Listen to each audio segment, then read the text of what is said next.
Welcome to Please Me, the award-winning bilingual sexuality podcast bringing you bold conversations and big clit energy. I'm thrilled to announce that Please Me is the #1 ranked sexuality podcast in the USA and worldwide. I'm Eve, your host, on a journey from trauma to sexual liberation. Join me and my guests as we dive into conversations around orgasm equality, self-love, body positivity, and essential sexual health education. Let's reclaim pleasure and close the orgasm gap, one empowering conversation at a time. Last week on Please Me podcast, I spoke with Brent Dowlin from Driven to Thrive broadcast about men's health and why sexual health is a critical part of the conversation. It was a refreshingly honest discussion about responsibility, truth, and what it means to show up fully in your body and your life. Today I welcome Xanet Pailet to the show. After spending 26 years in a sexless marriage, Xanet now helps couples reconnect to intimacy, desire, and their creative power.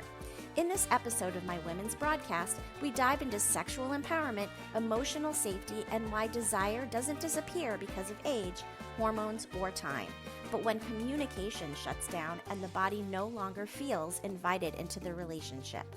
As a female host podcast focused on real conversations around intimacy and connection, Please Me is part of the growing movement of women's health podcasts, creating space for honest dialogue about pleasure, relationships, and sexual health.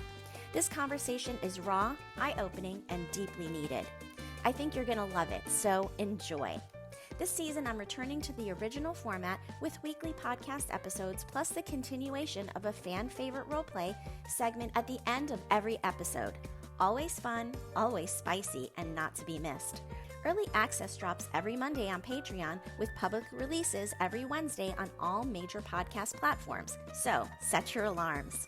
Want to ask a question for the Please Me podcast? Join the conversation on Patreon or subscribe to my Substack newsletter for exclusive content, behind-the-scenes updates, and an opportunity to have your questions featured on the show. You can also join the Please Me Health Collective on SDC.com, the world's premier ethically non-monogamous platform for swingers, polyfolks, and more.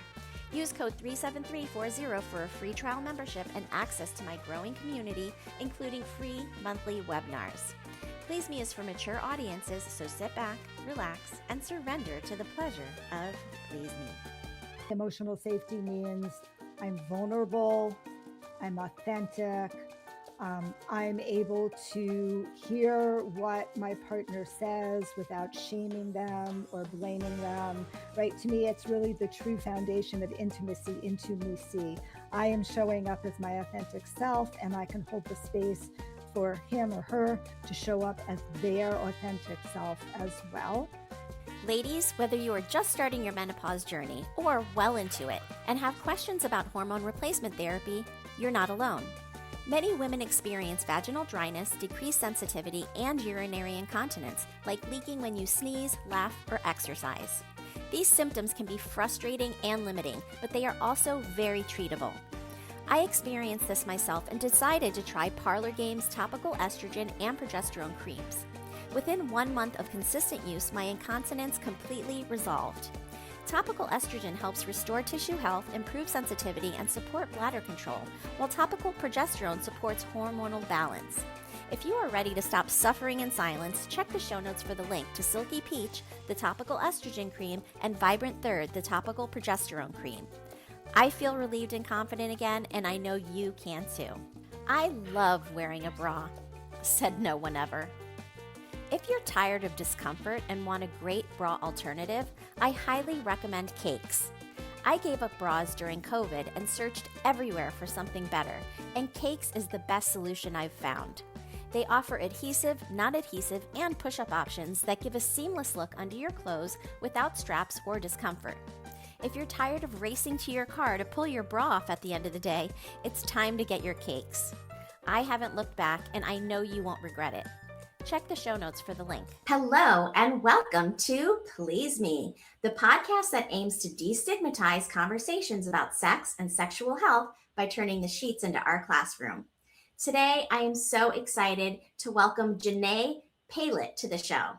She went from being a healthcare attorney to a sex and intimacy coach after leaving her marriage at 50. She realized that desire doesn't die because of age, hormones, or time. It disappears when emotional safety erodes, communication shuts down and the body stops feeling invited into the relationship. I love all of that. And I just want to welcome you to Please Me. Welcome to the show. How are you today, Xanet?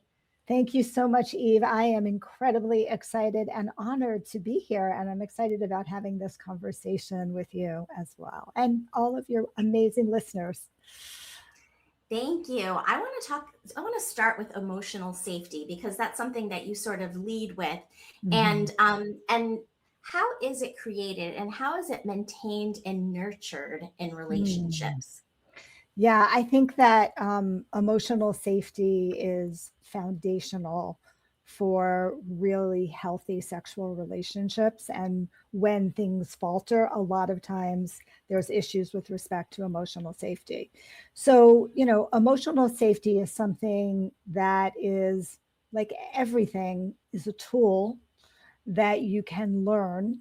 For some people, learning how to be like, for me, emotional safety means I'm vulnerable, I'm authentic, I'm able to hear what my partner says without shaming them or blaming them, right? To me, it's really the true foundation of intimacy into me. See, I am showing up as my authentic self, and I can hold the space for him or her to show up as their authentic self as well.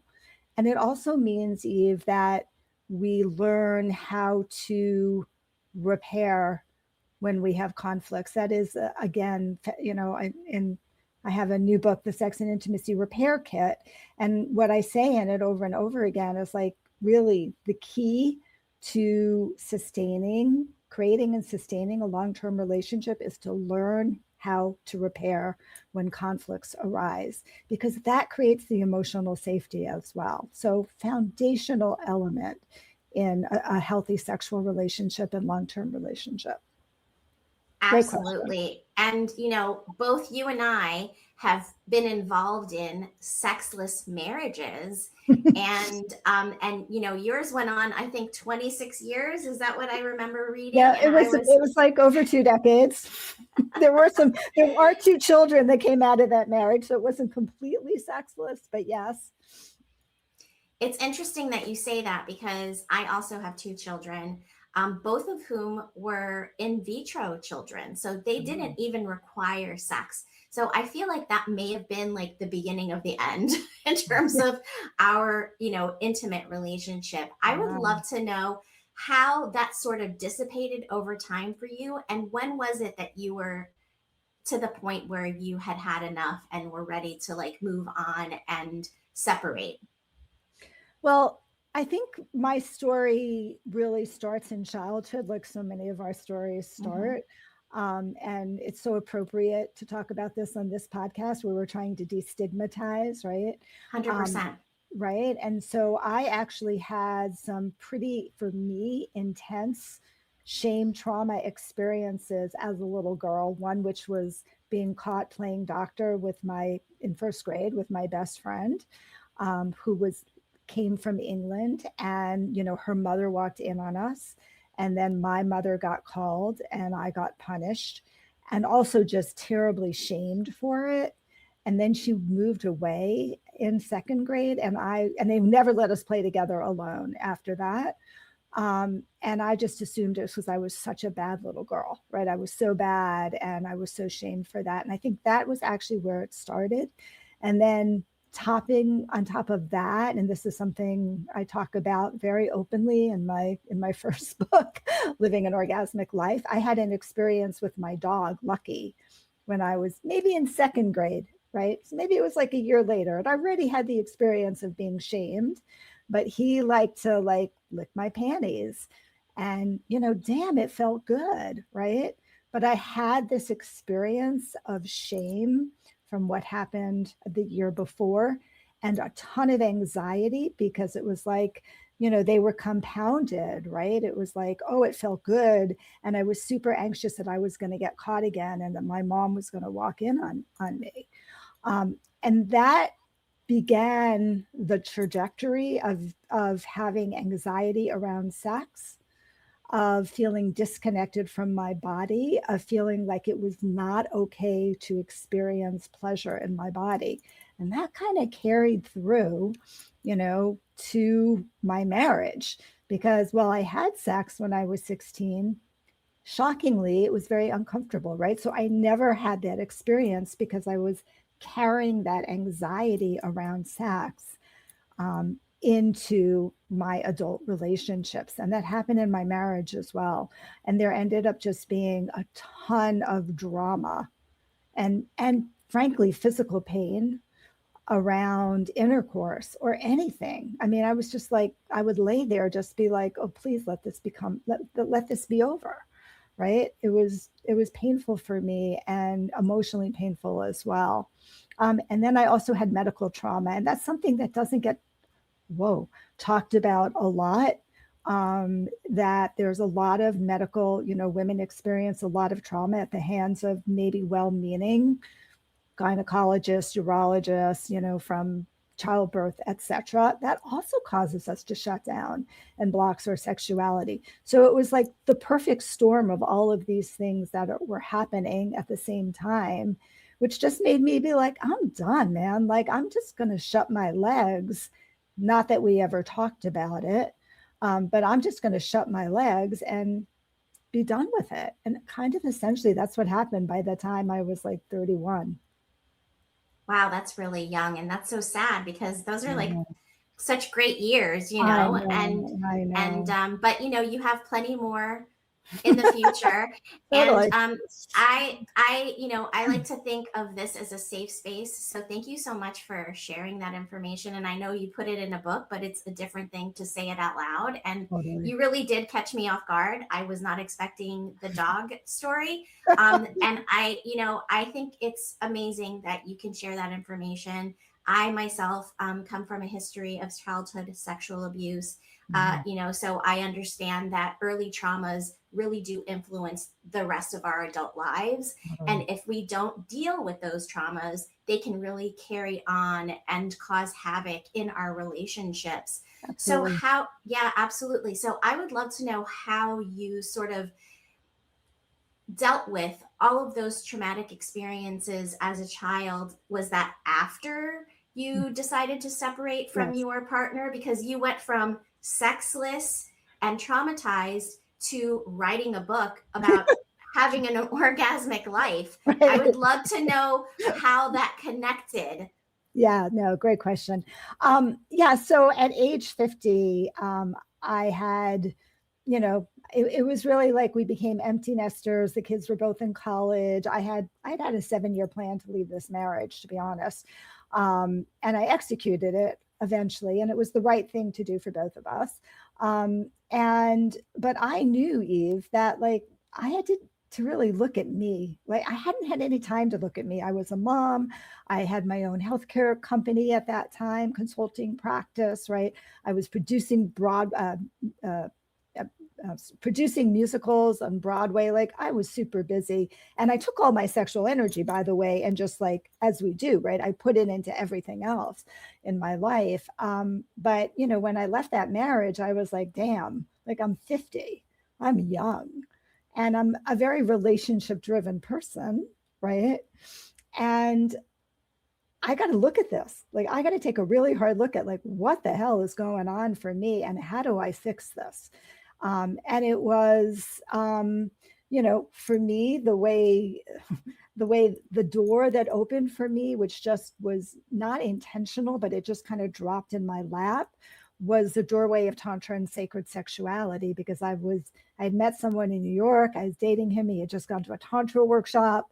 And he knew that sex was a problem for me, and he was like, I got to talk to you about this. You've got to understand, like, there's this whole new way to explore sexuality, and that was my doorway into sexuality. I won't say that it was like I went from like being totally sexually shut down to having an orgasmic life. That was like, a 7-year period of time of opening up doors and slowly getting acclimated and beginning to like understand where all of these blocks to my sexuality came from, right? I had to work through that. I had to understand, There was trauma at the hands of physicians. There was all the anxiety. I mean, I never ever had shared this story about my dog to anybody ever, right? And so like when I was able to start to even like, I mean, I've repressed all those memories. When those memories started coming back and I was able to start sharing them, some of that trauma started to like lessen little by little.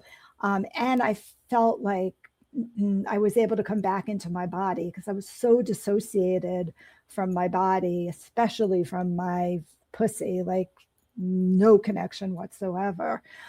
So it was a journey of slowly awakening, slowly unblocking. I was blessed to have just a huge, wonderful community of people in the Tantra world. And then I started doing other trainings because I was like, wow, this is amazing. Like, I'm starting to see shifts inside of myself. I'm starting to recognize that, I don't want to do this like healthcare work at the corporate level anymore. Like, this seems like something that could be an amazing experience for me, to help other women, particularly who had gone through something like I went through, but had nobody to talk to. Like, I had no one to talk to. I had no access to resources. And this was in the 80s, right? So that was like the beginning of the journey. And then, I'm a lifelong learner, right? I'm a lawyer by training, right? So I just was like, I want to learn more. Like, this Tantra thing is really cool. And this embodied sexuality is really interesting, but I don't understand the emotional context. I don't understand trauma. Like, I saw it showing up in my practice, day after day, but I didn't really know how to handle it, right? And so that, one thing led to another, led to another. But through all of these trainings, I was doing my own personal work, right?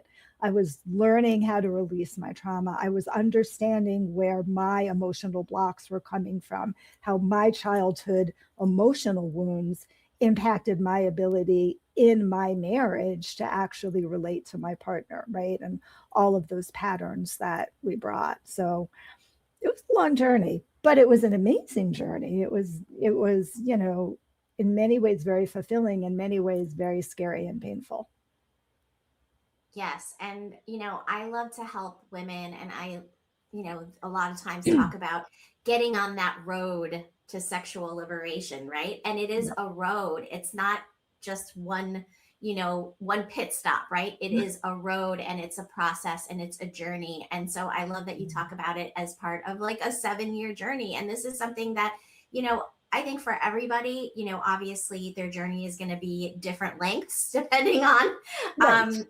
where they are and, how much trauma they experienced, etc. But you have to do the work if you want to have the most fulfilling sex life possible. And that goes way back to childhood and looking at where those blocks came from in the first place and how can you sort of release those things and become embodied, really, feel like you're in your body, be able to feel the sensations that you're having in your body. So I love that you bring all of that up and that you talk about it being a journey. And honestly, I feel like I'm still on the journey. Yes, of course. I was just going to say, this is not a 7-year journey. This is a It's 15-year ongoing journey, right? exactly. It just goes on and on because trauma is very interesting and it is layered. And so you may heal one layer, but then the onion, peels away and there's another layer underneath and then you heal that layer and another layer shows up so that you need to work on, and so Yes. it really is an ongoing thing. And I've noticed that through my podcast and talking to amazing women and men like you, who do this type of work for a living and can have these very honest and open conversations, that this has been a healing journey for me too, which I was not anticipating when I started the show in the first place. So that has been a beautiful, beautiful thing. And you talk about tantra, and that is such a wonderful introduction because it also brings in the element of spirituality and Right. our bodies are not just physical, right? We have Mhm. the mental and the spiritual aspect of ourselves. And so when you can tie all of those things together, you are going to be able to become embodied in a way that's just more expansive, which Yes. means your orgasms are going to be even more expansive. Yes. So I would love for you to give us some tidbits about your book. Uh, you're the best-selling author, and your book is called Living an Orgasmic Life. I'd love for you to give us some tips on how Mm. we can live an orgasmic life. Yeah, thank you. Um, well, I would say that, I think there's the thread throughout the book are all of the different ways in which you can live an orgasmic life. And a lot of it comes back to being able to connect to your sexual power. And I say that, right, like our sex center, our womb space is a center of our creativity and our power, especially for women. And learning how to connect with that power, however you do that, right? Whether it's with a partner, whether it's solo, whether you're on a medicine journey and connecting with that power. But learning how to connect that power really allows, in my experience, really allows your intuitive energy to start flowing as well, right? You create a whole new energy field. This is my woo woo side. You create a whole new energy field around you, which becomes very attractive to everything that you want to manifest in your life, whether it's financial manifestation, it's relationship manifestation, it's health manifestation. And I think about living an orgasmic life also as being very, very present in the day-to-day aspect of living and being very aware of all of the ways in which you can experience pleasure in your body through all five senses, right? And so a tip would be, if you're feeling like I'm not feeling a lot of pleasure in my body right now, starting really slowly with like maybe you're starting to smell a flower, or I have this, I don't have it on my website anymore, but I used to have this chocolate, I called it a chocogasm, where I led people through like a nice little meditation of smelling and touching and then tasting and letting a piece of chocolate melt in your mouth, right? And so we need to like focus on some of the simpler things that are very embodied and connected to our senses to begin to like feel and come back into our space and into our body. So I think that's, one of the tips. I think another tip I would say, this is overall for women and men, that I think pleasure is our birthright. We were born to experience pleasure in our body and in our lives. And, what I always tell people is if you're not experiencing pleasure, you need to ask yourself why. And you need to take a look at that and see if you can shift that in, some way, shape, or form. Some of the exercises, that book, all of my books is just chock full of different practices and exercises for you to reconnect with your body, to reconnect with your sexuality, to experience maybe some more sexual energy through tantric practices, and then through touch practices, and through sometimes just dressing sexy and putting sexy underwear on, and a sexy bra, because it kind of makes you feel a little more feminine and sexy if you're a woman, right? So those are, 100%. those are some simple things that can really create more of an orgasmic life. I love all of those tips. Absolutely starting with the basics, right? And, we do have five senses. So playing with those senses, and I like to say that the whole entire body is an erogenous zone. And Totally. you need to figure out what those erogenous zones are for you, right? Maybe it's your feet. Maybe it's the back of your knee. Maybe it's the back of your neck or your earlobes, whatever that may be for you. You need to figure that out and be able to translate that information into the bedroom. And it's really a beautiful practice to be able to figure that out on each other. So I think it's Mhm. a really great tool that people can use as well, to really connect to their bodies and all of the erogenous zones that they have. And I'm not, obviously, the genitalia are erogenous zones, but there are others on the body. Our entire body is wired for pleasure. So figuring all of that out is a beautiful thing. Mhm. Lingerie, you mentioned lingerie, dressing up, playing, role playing, all of Totally. those things can really bring a lot of spice and excitement into the bedroom.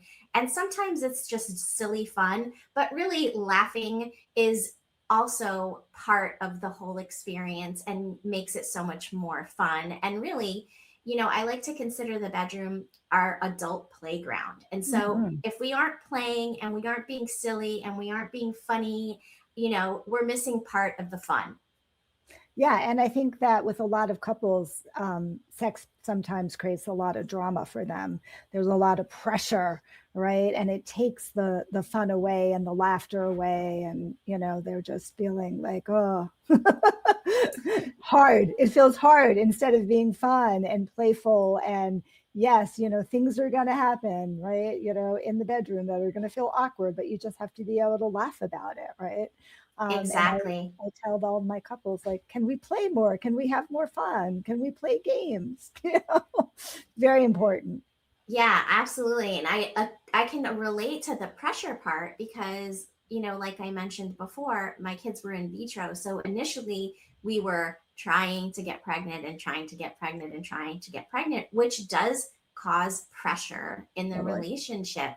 And so really it should be a fun zone, and it's, putting that part aside and putting the pregnancy part and the, fertility part aside, the rest of your life outside of having your children can be a beautiful partnership and experience to connect with your partner and to maintain a really healthy and happy relationship along the way if you do put some time and effort into creating, a beautiful sex life. So I want to talk about some good ways to start a conversation with your partner about maybe introducing things in the bedroom or maybe talking about your sex life, maybe if you haven't had that conversation in the Yes. first place, because a lot of times many people have not. And so what would you recommend for the people listening out there to get this conversation started?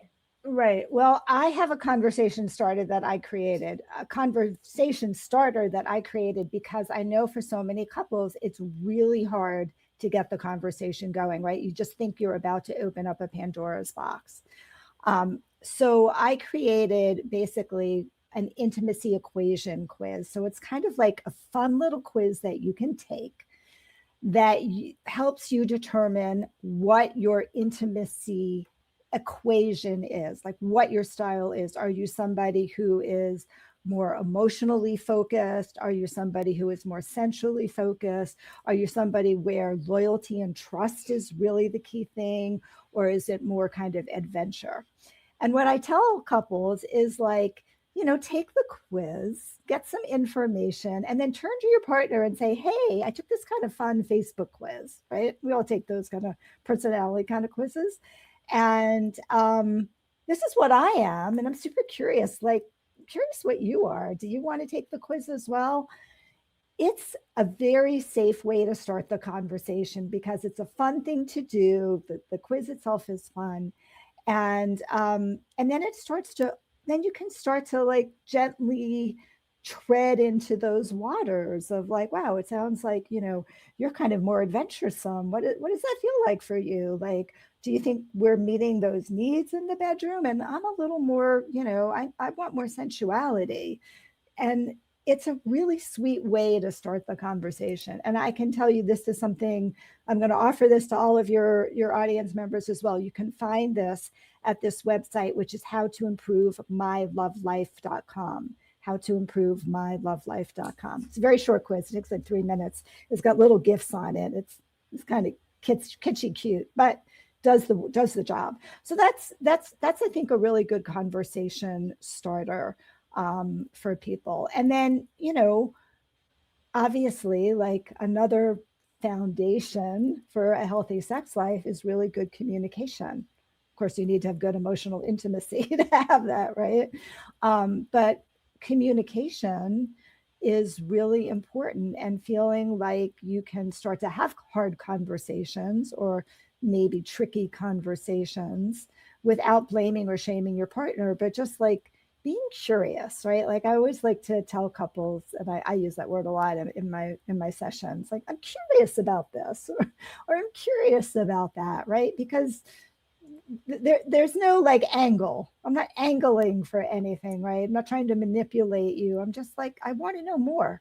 I'm a curious person. I want to know, like, how did that land for you? Did that feel good? Or are there things that we're doing that don't feel good? And just starting to have some of those conversations is key to be able to like expand the palette of what sex looks like for you. Absolutely. I love the idea of the quiz. And so I will definitely put that link in the show notes because I love a good quiz. I take them all the time. I'm always like interested in learning where I fall in the spectrum. I know for sure that I'm going to be in the adventurous category. I can already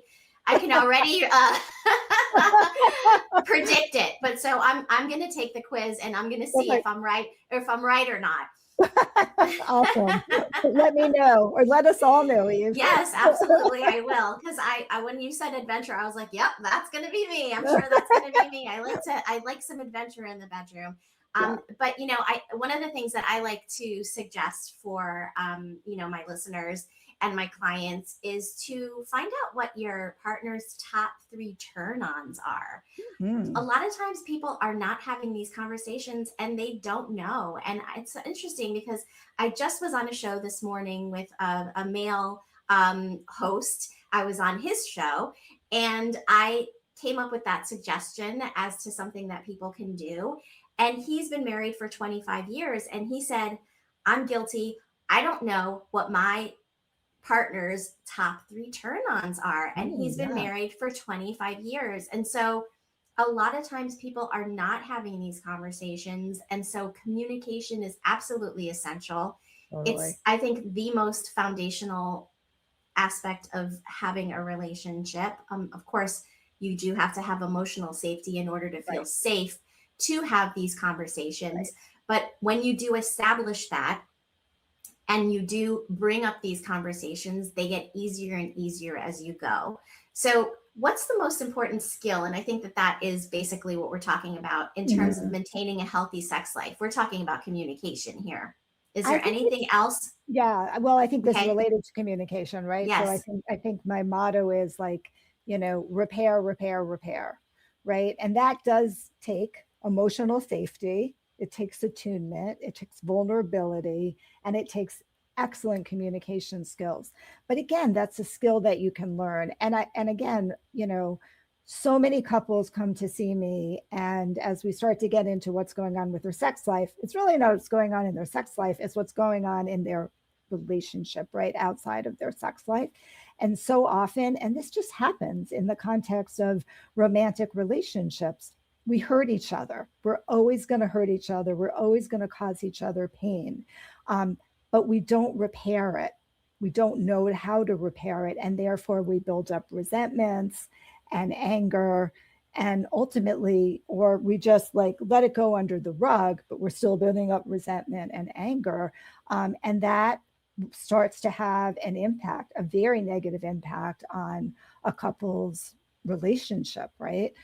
So learning how, taking like, I spent, the new book I just wrote, The Sex and Intimacy Repair Kit, was written that name for a reason, right? Like learning how to do that repair, which is a skill that you can learn, and there are tools that I teach, is critical.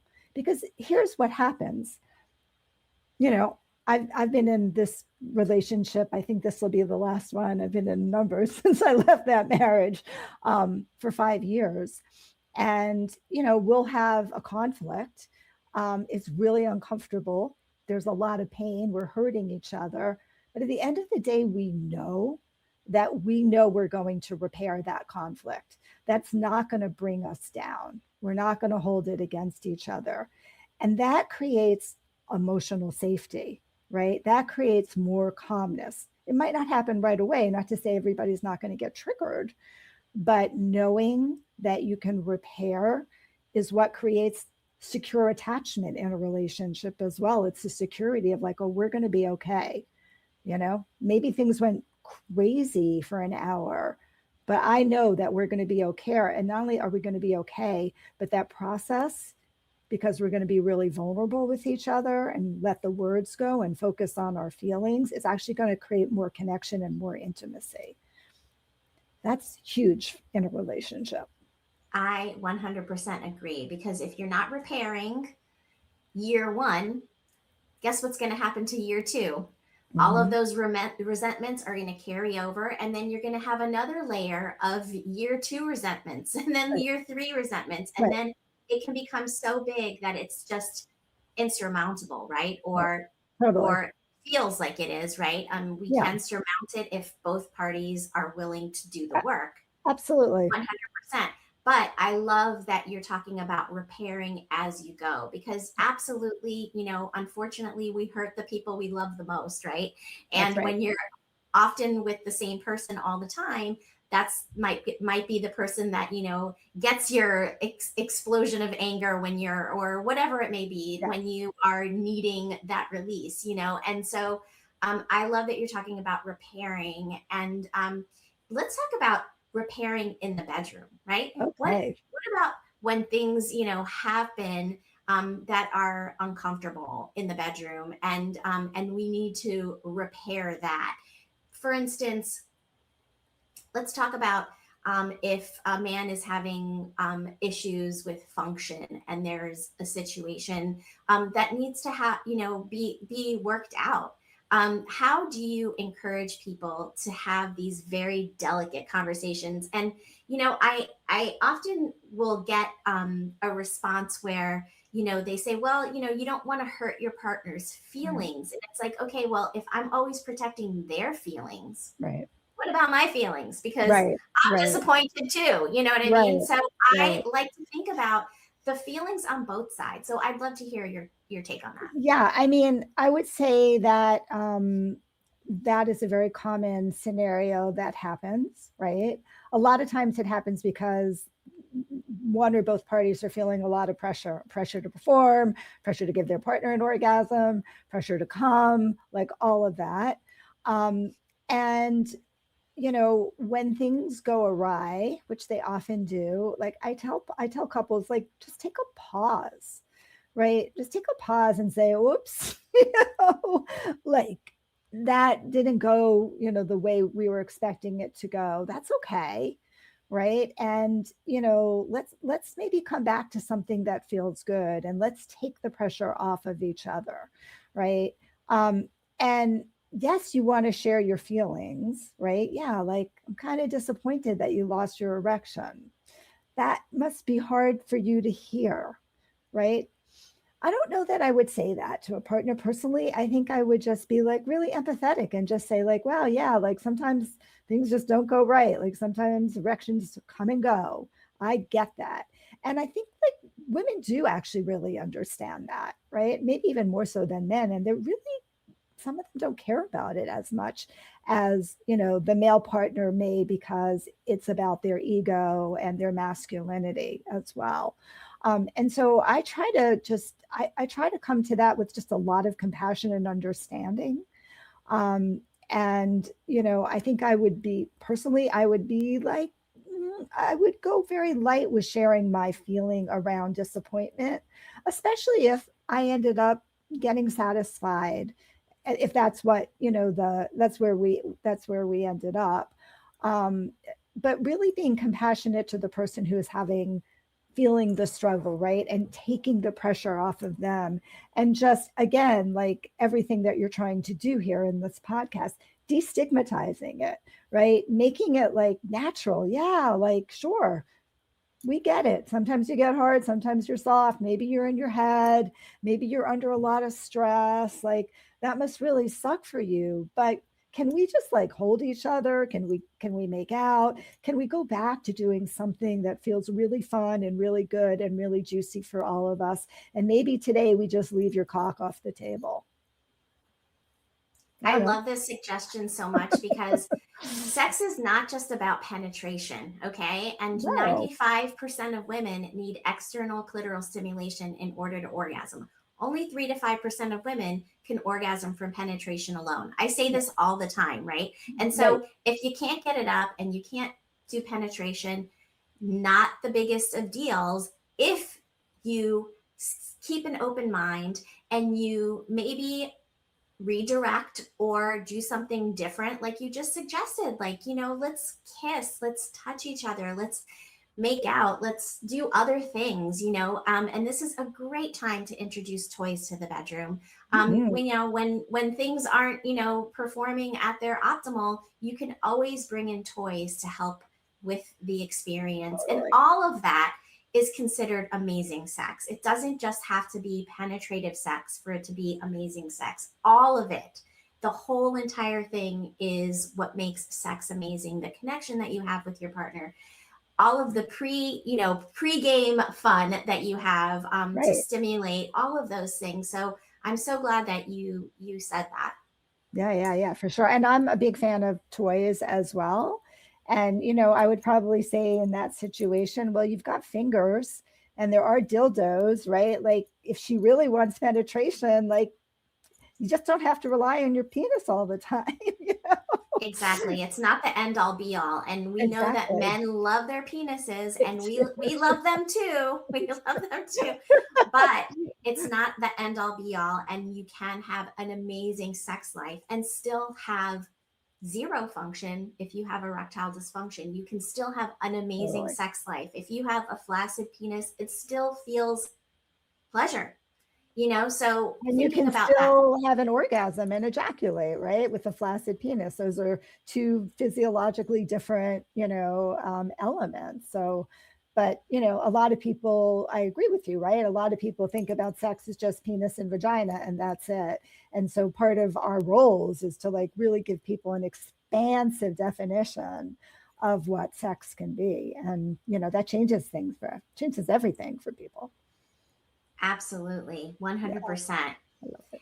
I want to go to your retreats because I understand that you do Mhm. retreats. And I I would love do. for you to share a practice or a ritual that you teach in your retreats, that are my listeners can try. And before I say anything more, I just want to say I don't want to do a breathing exercise because, yes, that does embody us and get us into the present moment, but it just doesn't translate well for podcasts. So let's Yeah.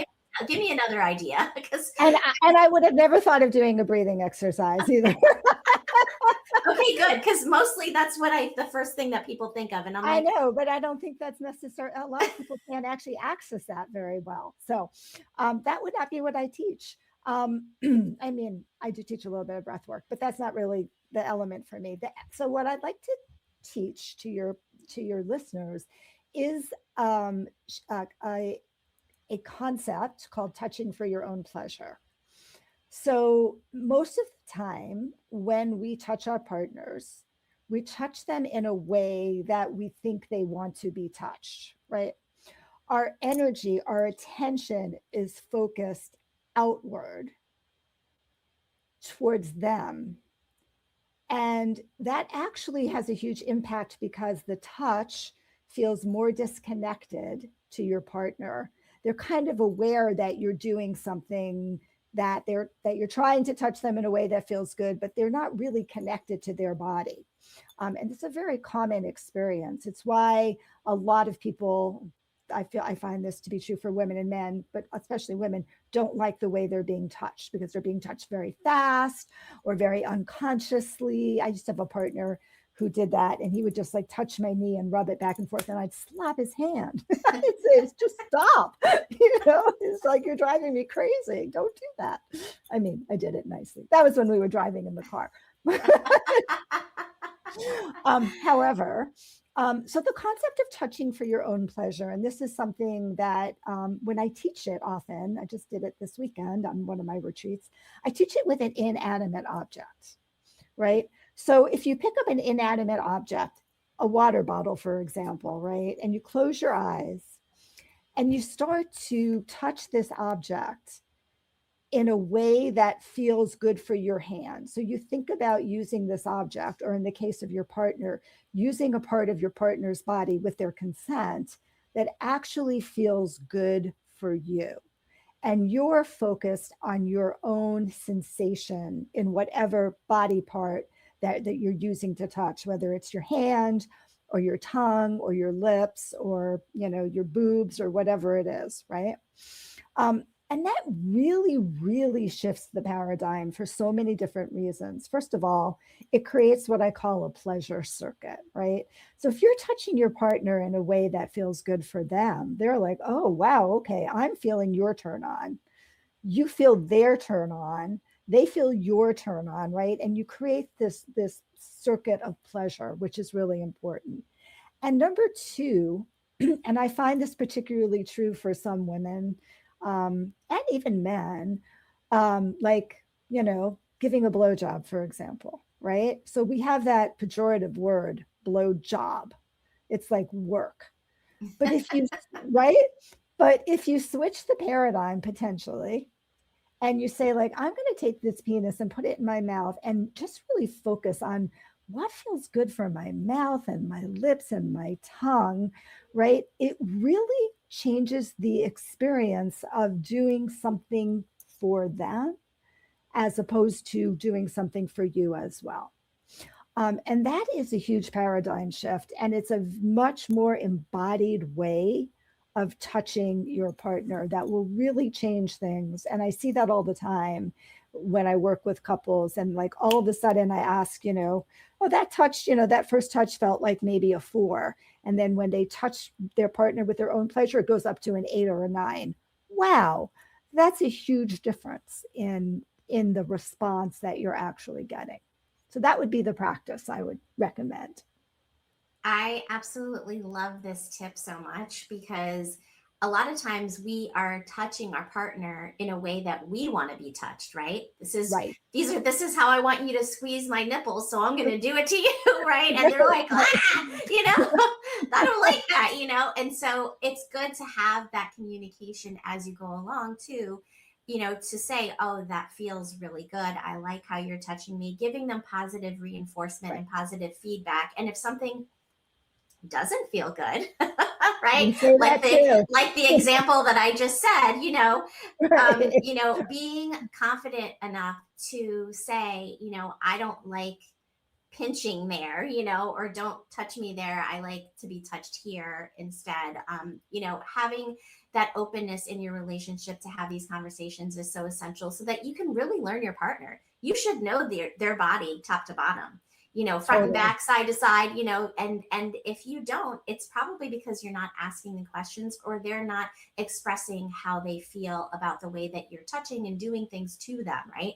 And so I love this tip. It's a beautiful, beautiful tip.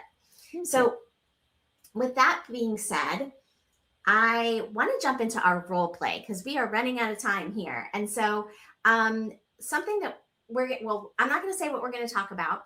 But what I am going to say is that I'm going to be the male partner in this relationship. We're going to pretend that we are in a relationship, and we're going to be talking about our bedroom issues. And so, with that being said, do you have any questions before we get started? Let's just do it. Let's roll into it. Okay, awesome. And my apologies for not having a deep masculine voice. I cannot change it. So you're just going to have to use your imagination and pretend that I'm the man. Okay, so here we go. And action. If you've ever wished sex could feel more connected, more intense, or honestly just more fun, you need to check out Shameless Care. They're a telemedicine company built entirely around sexual health. Real doctors, real prescriptions, and products that actually work. Like Shameless Chemistry, their oxytocin plus tadalafil blend that deepens connection and boosts arousal. Or Shamelessly Aroused, a topical cream with the active ingredient found in men's ED medication, increasing blood flow exactly where it counts. Every order includes a short video introduction from your doctor, transparent pricing, and no subscriptions ever. Just real, sex-positive healthcare that delivers results. Because you're a Please Me listener, you can use coupon code PLEASEME for $15 off your order of any product on the Shameless Care website. Use the code PLEASEME, that's PLEASEME, at checkout to claim your $15 off. Again, that's shamelesscare.com, code PLEASEME. Because great sex shouldn't be complicated. It should be shameless. This episode is sponsored by Shameless Care. Oh, wow. Yeah. Do you think we can just like stop for a moment and just stop for a moment? Because I'm really feeling really overwhelmed. Yeah, absolutely. Sure. Come on over here and why don't we spoon a little bit? Why don't I lay behind you and you lay in front of me and I can just hug you? How does that sound?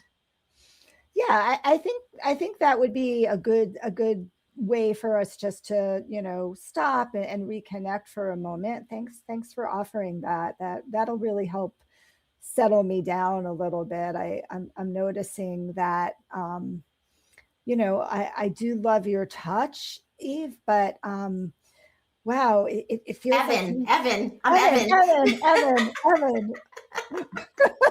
I do love your touch, Evan, but it just feels like we're on two different wavelengths sometimes, and I really felt that tonight, like that you wanted to go like super fast, and you went right for like we started making out, and then you went right to like almost putting a finger in my pussy, and I was just like, whoa, I don't think I'm there yet. And I really want to make sure that we have good communication around, you know, what, at least for tonight, and I know sometimes it's different, like what our pace should be.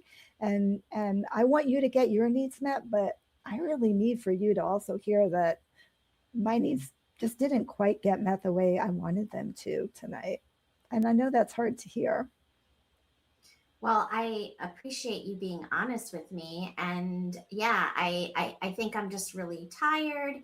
And I Mhm. just kind of wanted to like connect, but I didn't want it to be like a long, drawn out, thing. And so maybe I was moving too fast. And so is that something that you feel like has been happening not just tonight, but is it something that's been happening in the past? Because I definitely want to make sure that I'm, happy. I'm here for you throughout the whole experience. So, is this something that you've noticed in the past? I think it's happened sometimes, and it's helpful for you to tell me that like you were really tired and you kind of just wanted to get off, and maybe that's why I sometimes feel, really rushed. And I do really often enjoy when we have longer foreplay. I just feel like, it takes a while for my body to settle down and for me to get really relaxed enough to feel sensation. And I know that there are things that really turn me on that have nothing to do with my breasts and boobs and nothing to do with my pussy, but, like touching me on my neck and biting me. And I also understand that sometimes, Evan, like you just want to get off. And I'm wondering if maybe we could talk about those times that you want to do that, like just telling me, like, hey Shanae, like I'm really exhausted tonight, but I really want to have some connection.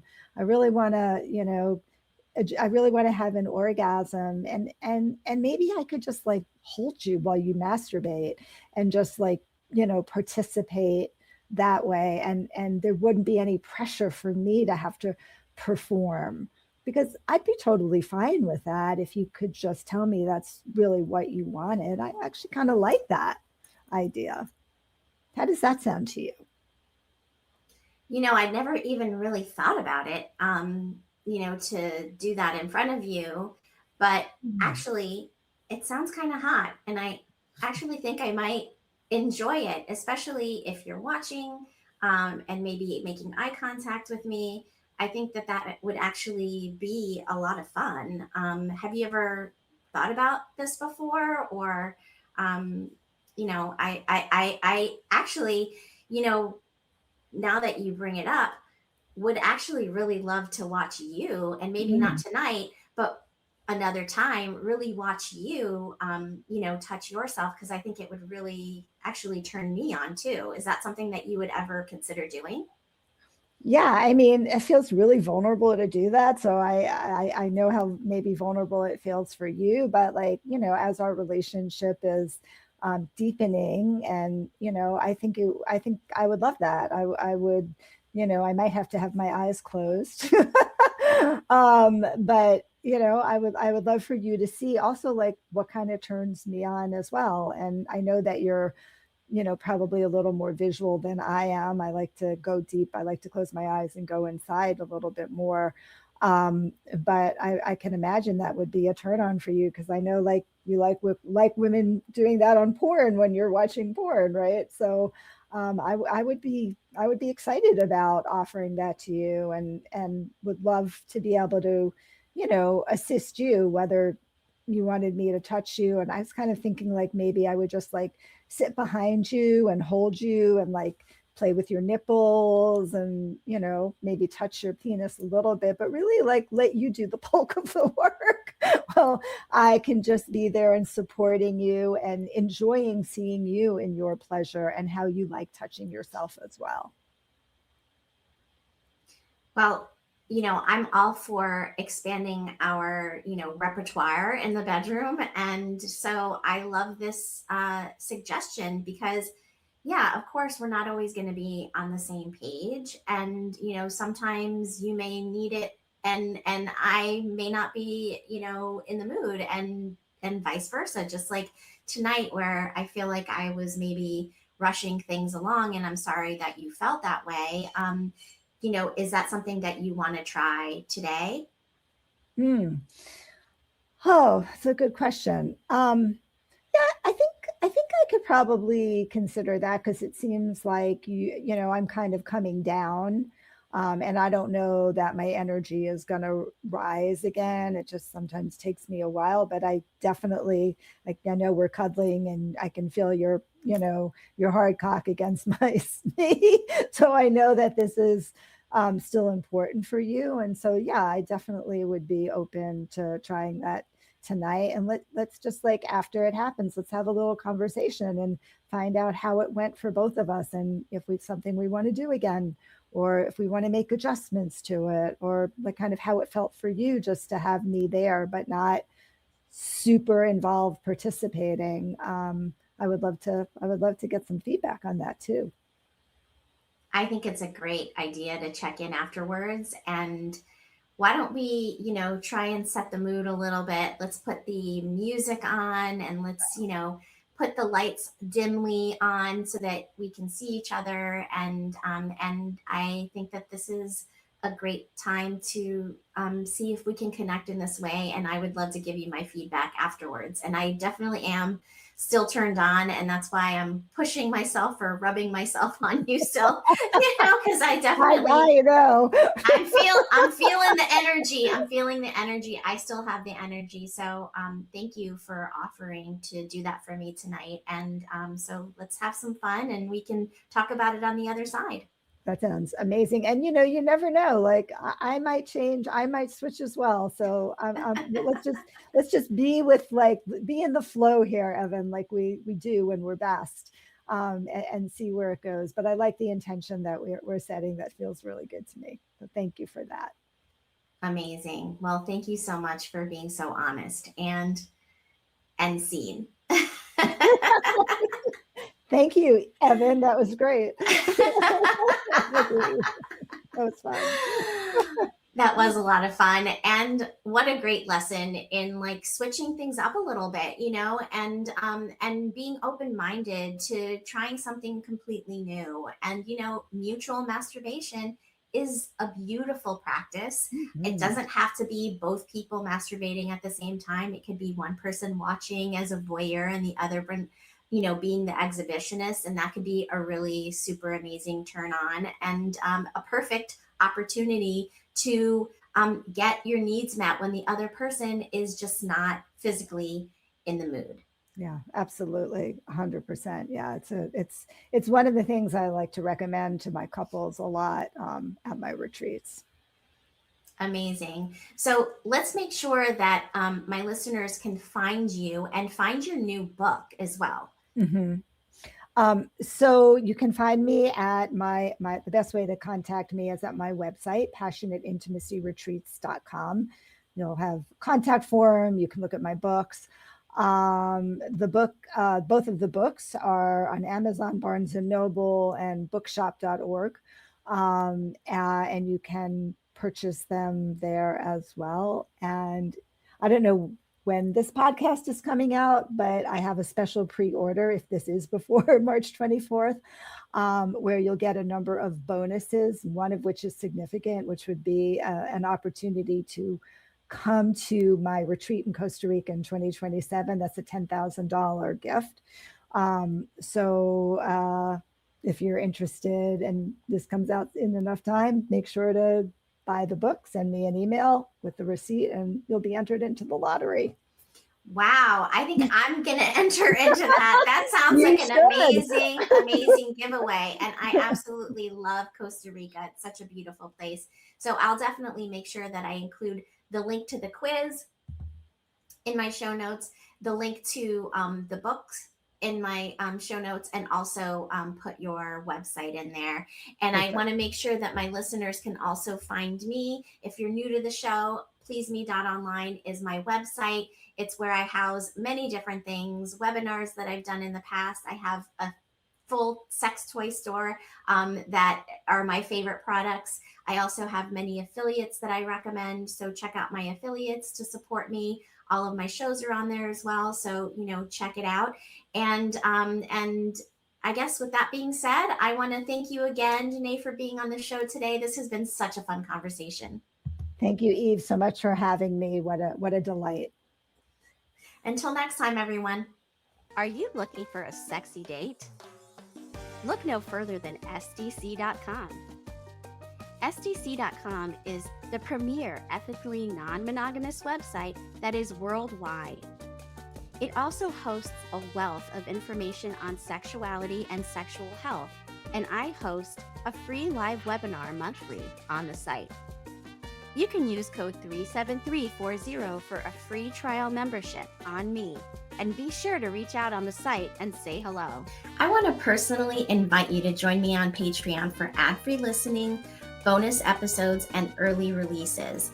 Already there is a lot of bonus content on there with many webinars that I've done in the past and a show that I've never released to the public before. My show is completely self-funded, and when you are able to support me in this way, I'm able to spread my message of body positivity, self-love, and women's empowerment, and empowerment in general around sexuality around the globe. And so with that being said, I appreciate everyone who has already joined Patreon. And if you've thought about joining, now's your nudge to do so.